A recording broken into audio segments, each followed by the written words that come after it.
Alright, so I've also played this roguelite called Starfire Eternal Cycle. This is a 2D roguelite beat-em-up title from Ethereal Fish Studio and Company. So I was given this code, I got a preview for this, I thought it was kind of fun, but I kind of figured if the game is coming out pretty soon, I might as well just wait up until the final build of the game, which is coming out on September 8th. The embargo lifted on Friday, on the 5th, and now I guess I'm talking about it right now. I think the game should be out right now, as this episode is out. So it is a sci-fi set world where you play sci-fi action woman, I don't know her name, as I fight tons and tons of bugs and enemies, mecha bugs, robot bugs, with any assortment of weapons that work out in a beat-em-up setting. You've got red markers popping up whenever you see enemies doing the attacks. Huge telegraphs. It's a 2D landscape title with 3D graphics that is serviceable, definitely serviceable. I do like the action that's going on in Starfire Eternal Cycle. It's more like a brainless masher kind of title that basically lets you pick any power-up you want to power your sci-fi girl up, and then you just beat up things all along the way. I went on with the default weapon after getting a selection of 3 weapons, which is a bunch of gauntlets that have lightning coming out of its fists. You've got the fire range gauntlet that shoots out projectile fire bits out of the gauntlets again, and a hammer, which basically after you do a 3-hit combo, you get like a arc wave attack coming out, like a 3-way spread.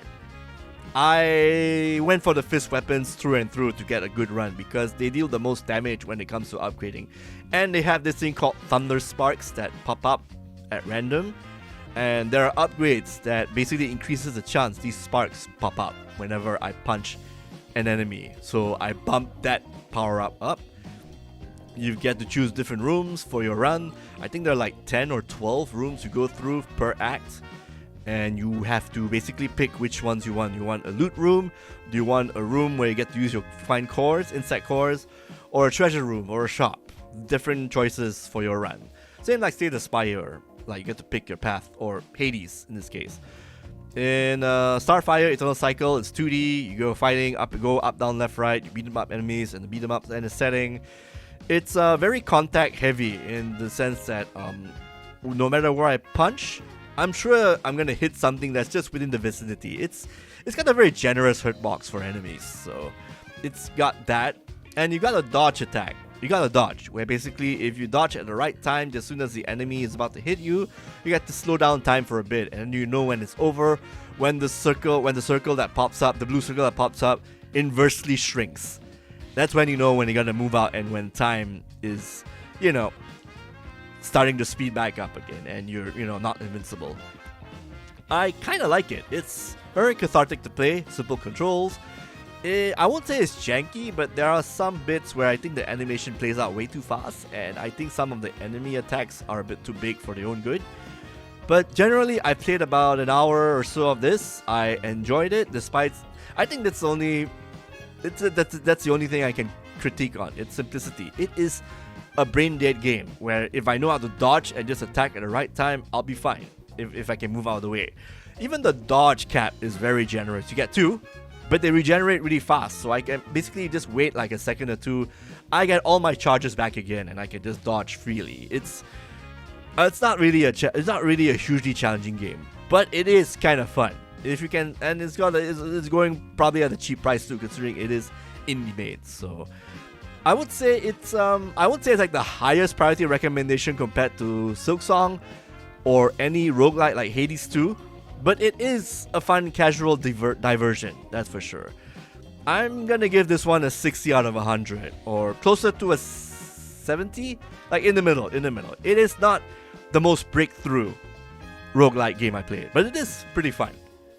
And I do hope to see more beat 'em ups like this. It does just feel a bit of on the cheap side, but it is harmless. It's a harmless combat game. I hope to spend more time on it, so my initial review is 60 out of 100. And we'll just go from there. If I change my mind, I'll let you know in another video. Yeah, definitely a good recommendation, that's for sure. Like in the middle kind of purchase. Maybe get it on a discount or 2.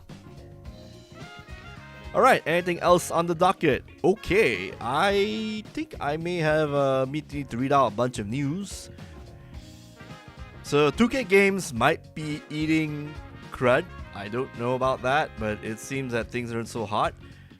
Civilization 7 is not doing so hot. There's a bunch of Firaxis layoffs that happen. A lot of key people are actually asking for jobs after they got laid off, and these are people who have worked on the past Civilization games, veterans, mind you, and also on Marvel's Midnight Suns. Hard to say where this is going. I mean, except for one way, where Civilization 7 itself, the game got rave reviews, but most of the bigger complaints are the fact that it is not ready for launch. People are actually playing more Civ 5 and Civ 6 than Civilization 7. In fact, I bet bottom of the dollar that on the PC, on SteamDB, all the numbers for Civ 5 and Civ 6 are higher than Civ 7, which is not a good sign considering that Civ 7 is a new game. And it seems that, yeah, all consensus seems to point that the game needs to be fixed a bit more. Like, it's like Civ 6 all over again, where the game needed to be patched up and fixed before heading out to pasture. And for now, the game is eating shit at this point in time. Civ 7 got a bunch of mixed reviews last I checked. The media actually praised it, but sometimes you can't really trust the media that much, especially when it comes to games being given early in this day and age. And yeah, it's all the consensus of the people who actually prefer the 4X games, where people are preferring the old title. They see like another Civ 6 launch situation happening in Civ 7, so they're not gonna pay $70 US or $60 US for a new Civ game that isn't going to change much or is broken at launch. Maybe it might get fixed in the expansion in the next year or so. But again, we'll see what happens, because it's not looking good for Firaxis and 2K Games in that matter.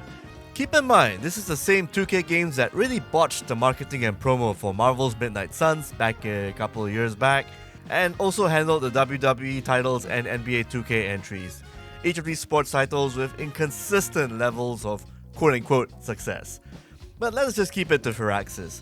Their games, from XCOM to Midnight Suns, are well made and are fan favorites.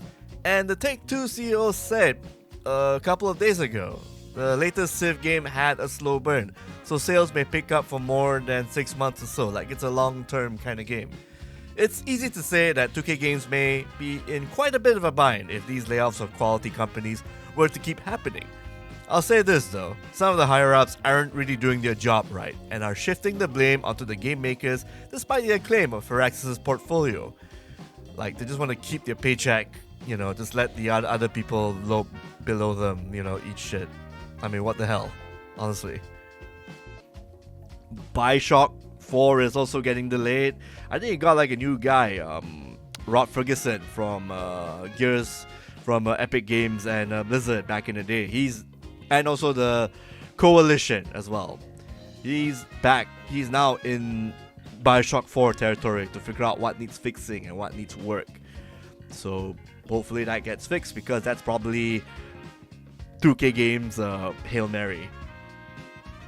Maybe Borderlands 4 might actually do okay when it comes out, but again, it depends on what comes out, whether there's some DRM nonsense or any Randy Pitchford nonsense going out there. I really hope that Borderlands 4 does alright in the next few days, like at least post-launch, because that is a game that people are looking forward to after the launch shit show that was Borderlands 3, which I thought it was a good game. Story can go to hell, but the gameplay is all fun and all that. So I hope we can get like the best of both worlds for Borderlands 4. But that remains to be seen. I'll be checking the game out on the week itself, and we'll see how that goes. Other news, PlayStation has shown off new gameplay of the upcoming IO Interactive title, 007 First Lights. Basically, the new 007 trying to earn his stripes, earn his number. He sneaks in to a hotel or a conference to get a bellhop guy. You got the infiltration thing going on. It's very hand-holdy in a way, but you're given a lot of options. Like maybe there's a bit of a semi-open world thing, like with Hitman, which is a game that IO Interactive banked their money on and got rich off from. And then you got a car chase scene that looked terrible. It looked very autopilot-y and not really fun. Maybe it might get better, but the shooting itself is very Uncharted 4-like. It screams AAA production console shooter game. It's basically looking like that with the explosions and the dodging behind the cover and whatnot. So for those who are missing the days of third-person shooter action games in the Xbox 360 era, you're gonna get all that in 007, along with some subterfuge and infiltration going on, and maybe a little bit of racing, which I hope they fix. Games coming out on March 2026 next year. Comes with the Golden Gun edition, I believe, some replica of the Golden Gun from the past Bond games, Bond movies. Yeah, it's gonna be acting as like, instead of like waiting for the movie that MGM and Amazon those are the 3 series that they're supposed to make, we're just gonna have to settle for a new game at the very least. So should be fun. Definitely for the AAA big budget crowd. Let's see, a couple more news before I head off. Saudi Arabia-backed firm Qiddiya has acquired co-ownership of EVO fighting game tournament and bought over organizers RTS. So Sony actually sold their shares off. They're going to be around to help out, but I think about 2026 onward, they're cabut lah. They're gone more or less.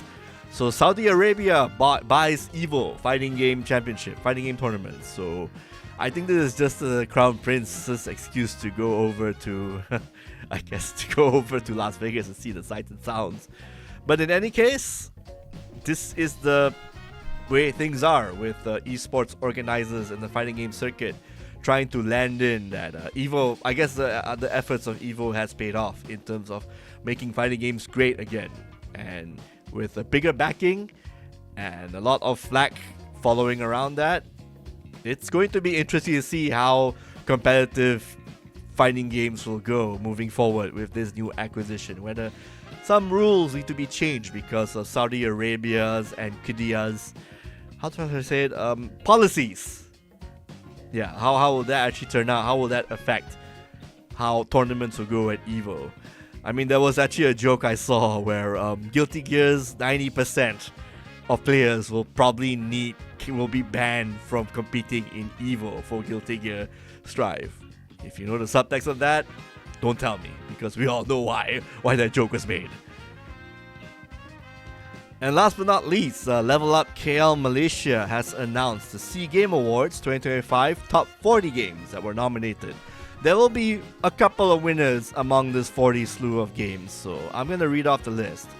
Arcade Galaxy by No.9 Studio, Arcus Champions by Arcus Games, Deep Pixel Melancholy by OK/No, Lost Twins 2 by Playdew, Operation Polygon Storm by Toxic Studio, Polyaris by Magic Pie, Railgods of Hystera by Troglobites Games and Digital Vortex Entertainment, A Slight Chance of Sawblades by Chinikian Games, Acts of Blood by Axel Team, that was the beat 'em up.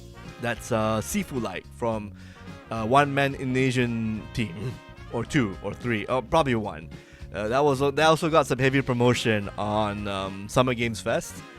Complex Sky by Complex Blue Studios / Critical Reflex, Conquest Tactics Realm of Sin by Singular Sunshine Studios, Fossil Punk by Asaurus, Froggy Brews by Komodo Range, Going Up by Napping Raccoon, Grim Trials by Glory Jam, published by Neon Doctrine. That's a pretty interesting roguelike is isometric game. I played a bit of that. I'm not a fan of how slow the attacks are. Maybe I didn't get the right weapon yet, but we'll see. Hell Heartbreaker by Battle Brew Productions. This is another roguelite game where basically you pick 3 girlfriends, girls you like, and then the rest of the girls, they are your bosses in the subsequent runs. And you get the power-ups from your 3 girlfriends you picked.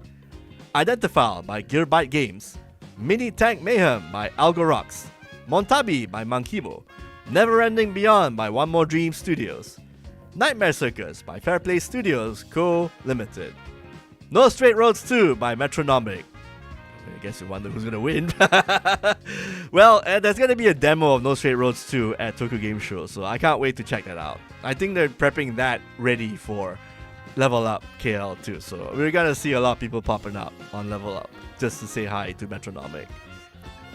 Not Monday Cafe by Sunny Syrup Studio, Of Blood and Descent by Kota Koren Games, Operatives Revolve by the only studio Sendirian Berhad, Over Hours by Control D Studio. Really cool stuff from, that's a really interesting tower defense game from Sorokin Studio, Control D Studio.